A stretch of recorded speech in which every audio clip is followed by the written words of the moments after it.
Hello বন্ধুরা, সবাই কেমন আছেন? আশা করি সবাই খুব ভালো আছেন। আমিও খুব ভালো আছি। আজ আপনাদের জন্য খুব সুন্দর একটা ব্লগ শেয়ার করছি। সেটা হচ্ছে যে শীতকাল পড়ে গেছে আর এখন তো ঘোরার সময় বিভিন্ন জায়গায় ছোটোখাটো, যেহেতু বাচ্চা আছে তাদের তো ইচ্ছা করেই।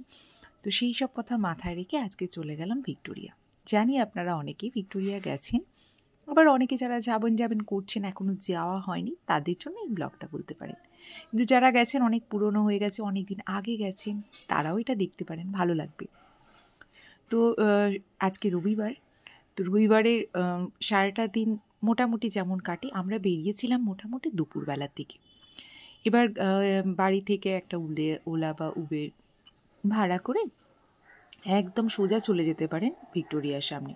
ভিক্টোরিয়ার সামনেটা দেখতেই পাচ্ছেন কত ভিড়। যেহেতু আজ রবিবার, তাও একটু ভিড় তুলনামূলক অন্যান্য রবিবারের থেকে একটু কম আছে, কারণ এখনও সেই পরিমাণ ঠান্ডাটা পড়েনি যেখানে মানুষ এত ভিড় করবে। আর এখানে দেখতে পাচ্ছেন ছেলে ছবি তুলতেই ব্যস্ত, একজন স্ট্যাচু সেজে আছে। আর ঢোকার মুখে ভালো পেয়ারা বিক্রি হচ্ছিল, আমরা একটু পেয়ারাও কিনে নিলাম। তার সাথে সাথে এখানে টিকিট কাটলাম, টিকিটের দাম 50 টাকা করে। এবার গেটে ঢুকতে গিয়ে একটা চরম অভিজ্ঞতার সম্মুখীন হলাম, সেটাও আপনাদের সাথে শেয়ার করি। তো এখানে ঢোকার মুখেই একজন বসেছিলেন, এই যে আমাকে বলছে এক্ষুনি ক্যামেরা বন্ধ করুন, অথচ আমি ভেবেছিলাম হয়তো ছবি তোলা বারণ।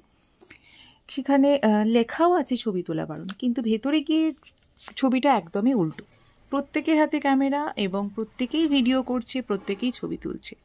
তখন আবার ছবি তুলতে শুরু করলাম।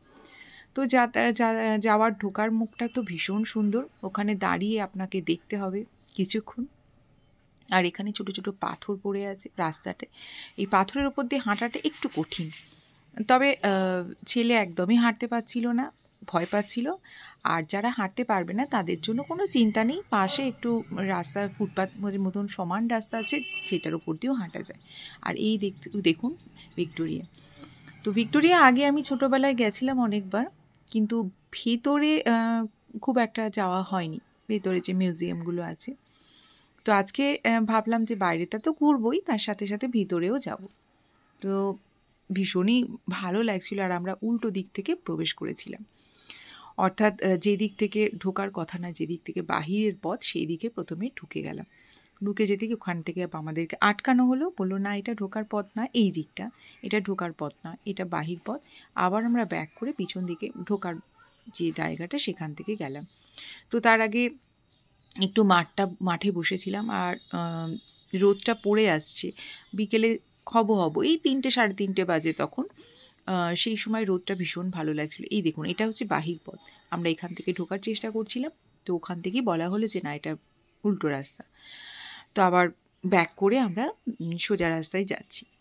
তো আপনারা যারা ছোট ছোট এরকম শনি রবিবারের ট্রিপ করতে চান, এখানে অবশ্যই ঘুরে আসতে পারেন। এই জায়গাটা ভীষণই ভালো এবং বাচ্চারা খুব এনজয় করবে।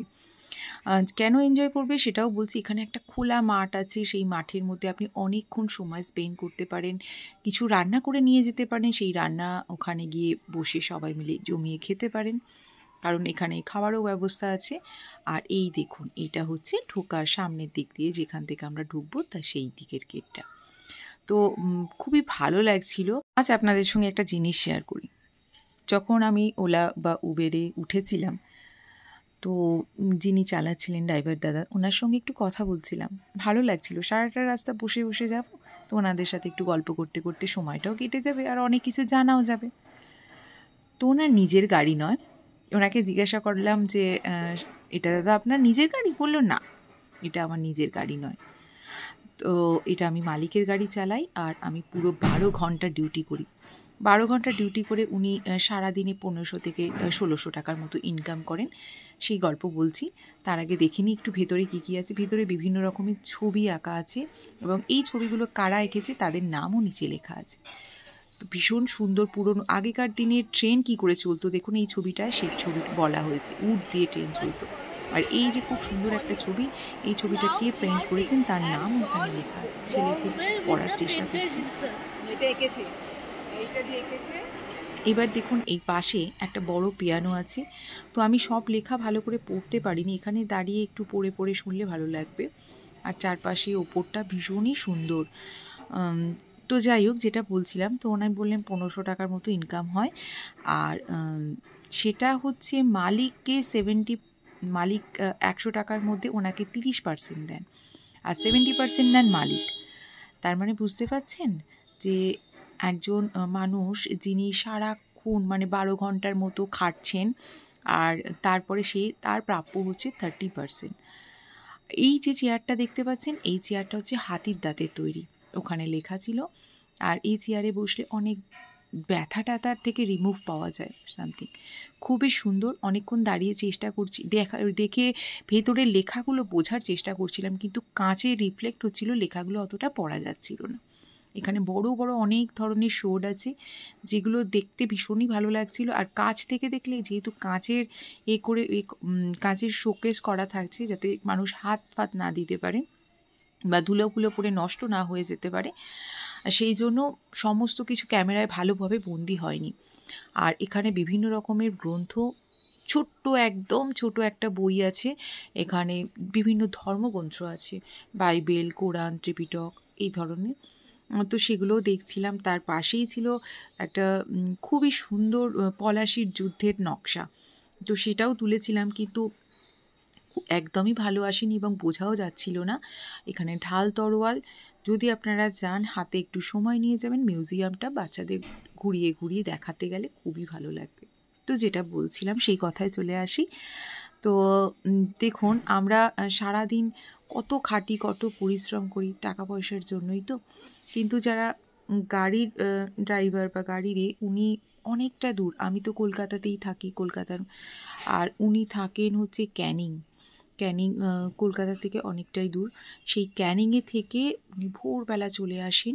ভোরবেলা এসে উনি সারাটা দিন কাজকর্ম মানে ড্রাইভারি করেন, করার ওই তো 1860 সালের 1941 রবীন্দ্রনাথ ঠাকুরের বিশ্বকবি। গল্পটা বলতে বলতে ছেলের উৎসাহটা আপনাদেরকে একটু দেখালাম। আর এখানে প্রচণ্ড আওয়াজ হচ্ছিল, জানেন তো, সেই জন্য ভিডিওতে সাউন্ড দেওয়া যাচ্ছিল না। এবার উপরে উঠে যাই, চলুন উপরেও আপনাদেরকে সঙ্গে করে নিয়ে যায়। এখানটা এসি, আর এখানে বিভিন্ন রকমের শো প্রেজেন্ট হচ্ছে। তো বিভিন্ন অনেক মানুষ, প্রচুর, কিন্তু তুলনামূলক আমি বলবো আজকের অনেক ফাঁকা আছে, রবিবার হওয়া সত্ত্বেও আপনি ঘুরে দেখতে পারবেন। আর সিঁড়িগুলো, আগেকার দিনের সিঁড়ি খুব মানে ধারযুক্ত, ঢাল বলবো না, খাড়াই সিঁড়ি আর কি। সেই খাড়াই সিঁড়িতে উঠতে বেশ পা ব্যথা করে। আর এসে এখানে বসে পড়লো। এখানেও বিভিন্ন স্বাধীনতা সংগ্রামীদের কথা বলা হচ্ছে। আর এই দেখুন, এই সমস্ত আগেকার দিনের পাতায় লেখা হতো। এখানে বিভিন্ন মানুষকে, যাদেরকে ফাঁসি দেওয়া হয়েছিল, তার সেই লেখাটা, কোথাও বা যুদ্ধ ঘোষণা করা হয়েছিল, সেই সব লেখা এই পত্রগুলোর মধ্যে লেখা আছে। আর কত দিনের এই পাতাগুলো দেখুন, কত সুন্দরভাবে যত্ন করে রাখা রয়েছে। এগুলো যদি না থাকতো তাহলে তো আমরা দেখতেও পারতাম না, তাই না? এবার যে কথাটা বলছিলাম সেটা তো ভুলেই গেলাম। এবার সেই কথায় চলে আসি।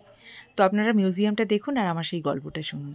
তো সেটাই ভাবছিলাম, জানেন তো, আমরা সারাদিনে কত পরিশ্রম করি, যে অরিজিনালি পরিশ্রম করে তার পারিশ্রমিক দেখুন কত কম, আর যে পয়সা দিয়ে গাড়ি বার করেছে তার পারিশ্রমিকটা দেখুন।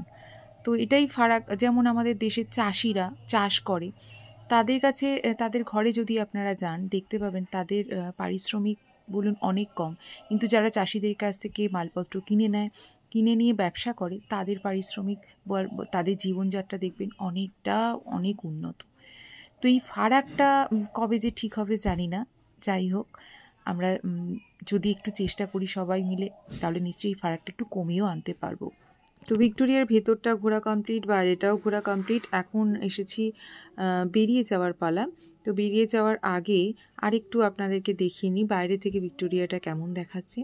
খুবই সুন্দর একটা অভিজ্ঞতা। আর খুব বেশিক্ষণ তো সময় কাটাইনি, মোটামুটি 4-5 ঘন্টার মতো ছিলাম। তাতেও ভীষণ সুন্দর একটা অভিজ্ঞতা আপনাদের সাথে শেয়ার করলাম। আর এখানে চারপাশে যে সবুজ গাছগাছালি, যেটা দেখে মন ভরে যাচ্ছে।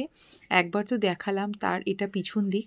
আর এখন সন্ধে হব করছে, আর সেই জন্য চতুর্দিকে লাইটটাও জ্বালিয়ে দিয়েছে, বেশ ভালোও লাগছে বাইরে থেকে।